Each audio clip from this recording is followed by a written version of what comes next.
మీ సంతాన కలను నిజం చేసుకునేందుకు ఈ రోజే 49 సంప్రదించండి 9390501418. రియల్ ఎస్టేట్లో ఇన్వెస్ట్మెంట్ ఎన్ని రకాలు ఉన్నాయి. ఫస్ట్ క్యాప్టివ్ కన్జంప్షన్ అంటే మనం ఉండడానికి కొనుక్కునేది. Next trading, buying and selling. మూడోది రెంటల్ ఇన్కమ్, మనం పెట్టేపోవడం రెంటర్స్. నాలుగోది లాంగ్ టర్మ్ ఇన్వెస్ట్మెంట్ 10-20 సంవత్సరాలు. ఇవి ఇంకెక్కువ కానీ మెయిన్గా. సో జనాలు ఏంటంటే ఫ్రీగా వస్తే ఏదైనా తీసుకుంటారు. తెలుగులో ఫ్రీగా వస్తే ఫెనైల్ తాగుతారు. ఇప్పుడు ఆ సిచ్యువేషన్ 30 సంవత్సరాల ముందు రియల్ ఎస్టేట్కి 30 సంవత్సరాలు ఇప్పుడు రియల్ ఎస్టేట్కి నక్కకి నాగలో కన్నంత తేడా ఉంది. తేడా ఏంటి సార్ అసలు? అది తేడా ఏంటంటే ఒకప్పుడు గోల్డ్ చైన్లు, బొట్టు, కైని, టాటా సుమోలు, గద్దరు బట్టలు, బాలకృష్ణ గారి సినిమాలు ఎక్కువ ఉంటాయి. వర్ష 10 టాటా సుమోలు మట్టి ఎగిరిపోయి ఆగుతుంది. అది కబ్జా అంటారు, లేదా సెటిల్మెంట్ అంటారు, రియల్ ఎస్టేట్ కాదు. కానీ ఆ స్టేజ్ నుండి ఈరోజు చాలా వరకు మారిపోయింది, ప్రొఫెషనల్ అవుతుంది. సో అది గమనించాలి ప్రజలు. అంటే మొత్తం అయిపోయిందంటే మొత్తం అయిపోయింది, బట్ అప్పటికిప్పటికి చాలా శాతం మారింది పర్సెప్షన్. సో తేడా ఎందుకనంటే అప్పుడు నాకు డబ్బులు వస్తే చాలు, అవతల బాగున్నా బాపైనా, మంచి ప్రాఫిట్ అయినా కాపైనా అనేది ఆలోచించేవారు కాదు. ఈరోజు బిజినెస్లో లాంగ్ టర్మ్ ఉండాలంటే అవన్నీ ఆలోచించారు. మీ ఛానల్ ఉంది, ఏదో ఛానల్ ఉంది, ఛానల్లో నువ్వు సరిగ్గా యాంకరింగ్ చేస్తేనే మళ్ళీ నేను పిలుస్తారు, నేను సరిగ్గా చెప్తేనే నన్ను పిలుస్తారు, లేకపోతే కేల్ కథం దుకాన్ బంద్. అవునా? ఇప్పుడు అది లేదు. రియల్ ఎస్టేట్ అనేది లాంగ్ టర్మ్ బిజినెస్. ఎంత ఎక్కువ కాలం ఉండి, ఎంత నిజాయితీగా, ఎంత ఎత్తుకెళ్ళి ఉంటే వాళ్ళకి బిజినెస్ చేస్తారు. కరోనా వచ్చినప్పుడు చాలా బిల్డర్స్ మూస్తారు, చాలామంది రియల్ ఎస్టేట్ ఏజెంట్స్ పారిపోయారు. ఇప్పుడు స్లోగా ఈ గత 1-2 years కాదు, అంతకుముందు అందరూ సంపాదించారు. ఇన్వెస్టర్స్, బయ్యర్స్, కొనుక్కునేవాడు, బిల్డరు, అందరూ ఒక మాస్టర్లో డబ్బులు చేసుకున్నారు. ఎందుకు? గ్రోత్ అలా చూపించారు. కేసీఆర్ గారు ఉన్న మిగతా వాళ్ళు ఉన్నప్పుడు కూడా జరిగింది. కానీ కేసీఆర్ 2014 to 2023 డిసెంబర్ వరకు ఏదైతే ఉందో రియల్ ఎస్టేట్ పరిగెట్టడం కాదు, దూకుడులో ఉందని చెప్పాం. ఎందుకంటే ఎక్కడ చూసినా west zone, Gachibowli financial district, Kokapet, Narsingi, ఇవే నానక్రామగూడ, నల్లగండ్ల, ఇవే కదా.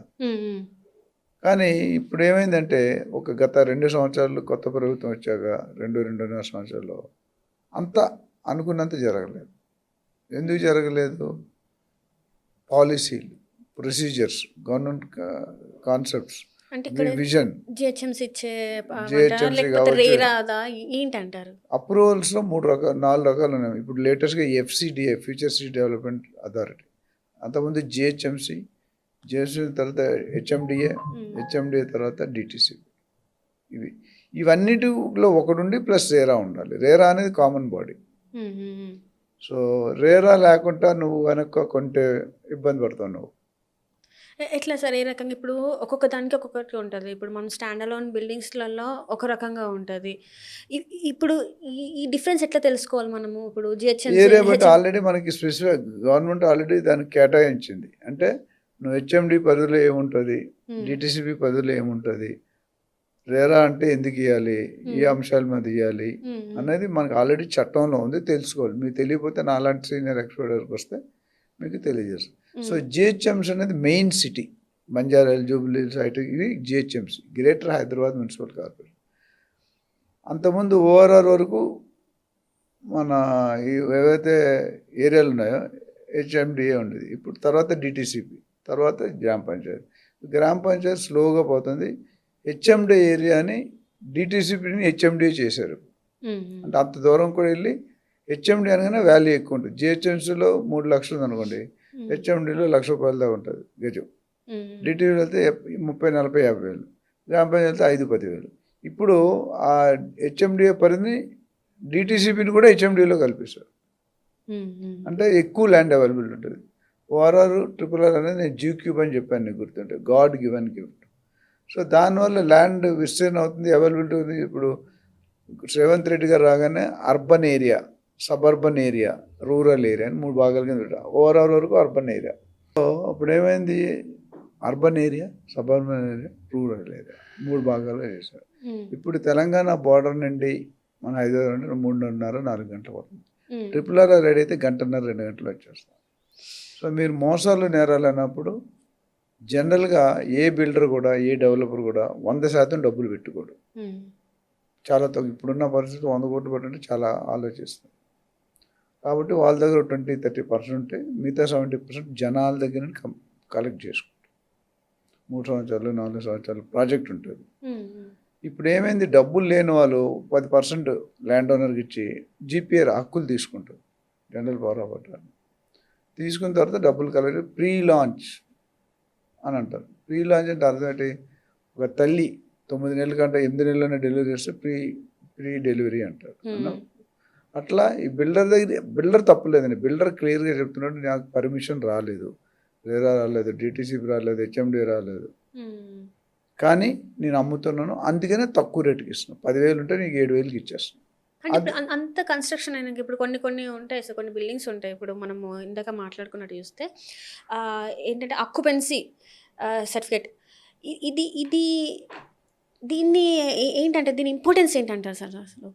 బిల్డింగ్స్ కట్టిన తర్వాత కూడా ఇప్పుడు ఇప్పుడు మనము మాట్లాడిన తర్వాత మీరు ఇప్పుడు అన్నదానికన్నా ఇప్పుడు 1 crore అనుకున్నారు అనుకోండి, 1 crore కూడా మేము 70 lakhsకి ఇస్తాము అని చెప్పేసి వాళ్ళు అట్లా ముందుకు రావడానికి గల కారణం ఏంటంటారు? ఏంటంటే రిస్క్ ఫ్యాక్టర్ ఉంది. ఇప్పుడు నాకు ఏ పర్మిషన్ రాలేదు, నువ్వు ఎగ్జామే రాయాల్సి పాస్ అవుతలేదు నీకు తెలియదు. బిల్డర్ అనేవాడు పర్మిషన్ లేకుండా మనం డబ్బులు తీసుకుంటే ఆ పర్మిషన్ రాకపోతే ఈ డబ్బులు తీసుకుని ఖర్చు పెట్టేస్తాడు.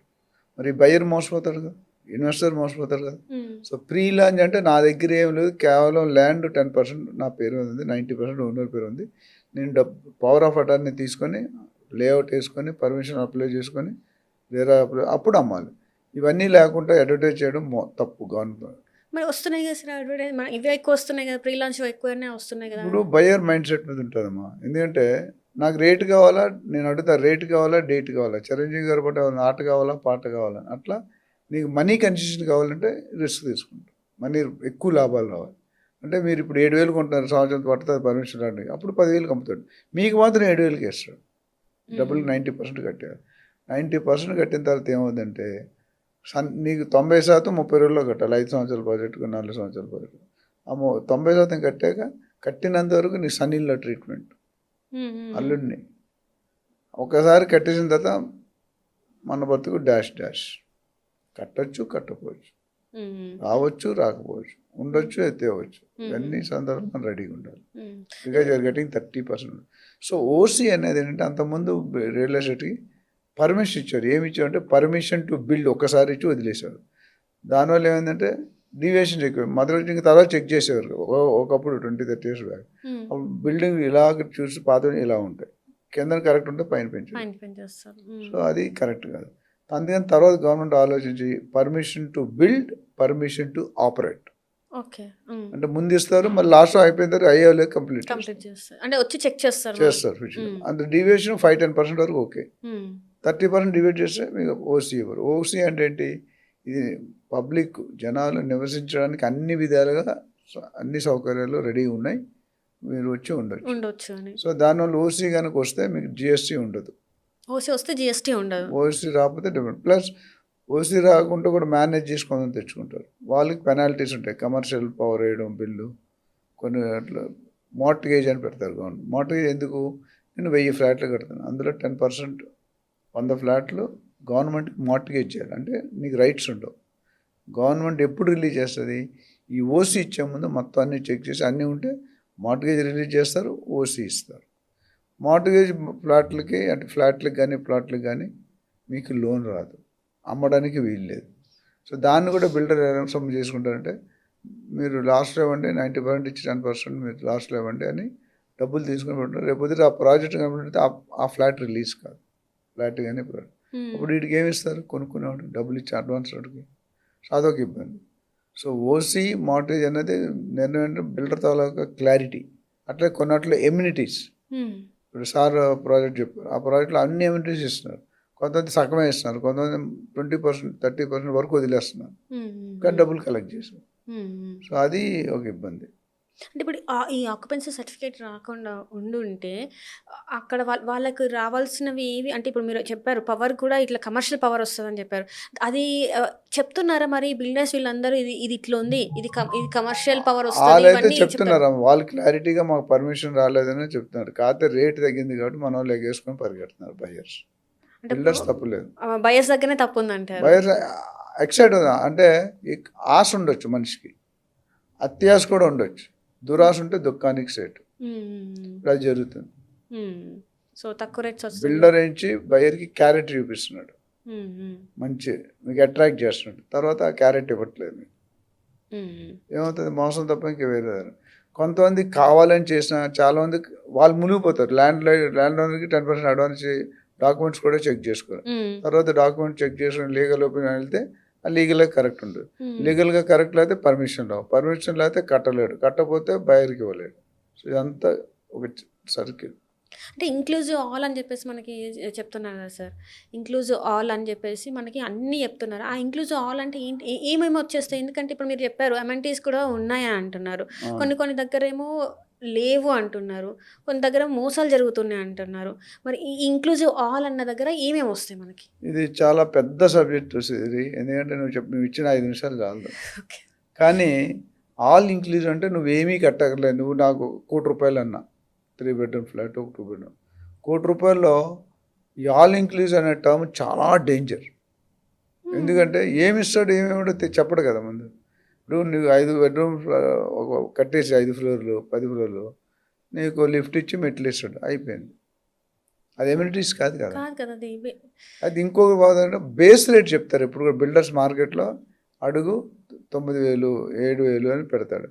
ఆ 9,000 అని పెట్టి మిమ్మల్ని అట్రాక్ట్ చేస్తాడు సైట్కి. అక్కడ 10,000 ఉంటే నీకు 8,000 చెప్తాడు, 7,000 చెప్తాడు.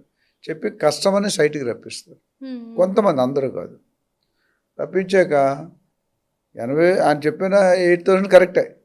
తర్వాత నీకు ఈస్ట్ ఫేసింగ్ కావాలి, నార్త్ ఈస్ట్ కావాలి, ₹1,000 ఎక్స్ట్రా. ఈస్ట్ ఫేసింగ్ కావాలి, పార్క్ వ్యూ కావాలి, లేక్ వ్యూ కావాలి, క్లబ్ వ్యూ కావాలి. ప్రతి వర్డ్కి ఒక మాట ఉంది. ₹50 నుండి ₹100, ₹10 floor rise, high rise. So అక్కడ ఏమవుతుంది, నువ్వు 80 లక్షలు వస్తావు ఫ్లాట్. వచ్చినప్పుడు కింద క్యాలిక్యులేట్ చేసిన తర్వాత 15 లక్షలు ఎక్స్ట్రా అవ్వాలి. ఎందుకు? Car parking, central gas man, power, infrastructure, road maintenance, club house, swimming pool ఇవన్నీ ఇస్తాయి కదా. కానీ అది ఇవ్వట్లేదు.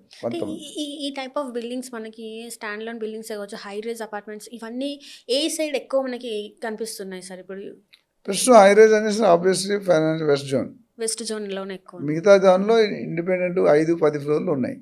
హై రైజ్ అనేది 50, 60, 70 ఫ్లోర్లు అనేది మన వెస్ట్ జోన్, కోకాపేట, నర్సింగి ఈ ఏరియాలో అన్నీ కూడా, నల్లగండ్ల, నానక్రామ్ కూడా, ఇవన్నీ కూడా హైలీ వాల్యూ ప్రైస్. సో అక్కడ ఏమవుతుంది, కోకాపేటలో ల్యాండ్ 237 కోట్లు పెట్టుకుంటే కనీసం 20,000 అమ్మాలి, 15-20,000 అమ్మాలి అడుగు. ఇప్పుడు 7,000, 8,000 ఏదైతే ఉందో నార్మల్ బిల్డింగ్స్లో, అక్కడ నార్మల్ బిల్డింగ్స్ రావు. ఎందుకంటే 200-300 కోట్లు పెట్టి కొనేవాడు అంత లాభం ఉండదు బిల్డర్కి. హై రైజ్కి వెళ్తే ఎక్కువైంది, ఫ్లోర్కి అడుగుకి ₹25 నుండి ₹50 ఎక్కువ అవుతుంది. సపోజ్ 80 లక్షలు, ₹1,00,00,000 పెట్టి 5th ఫ్లోర్లో కొనుక్కుంటే అది 40th ఫ్లోర్కి వెళ్ళేసరికి 2 కోట్లు అయిపోతుంది.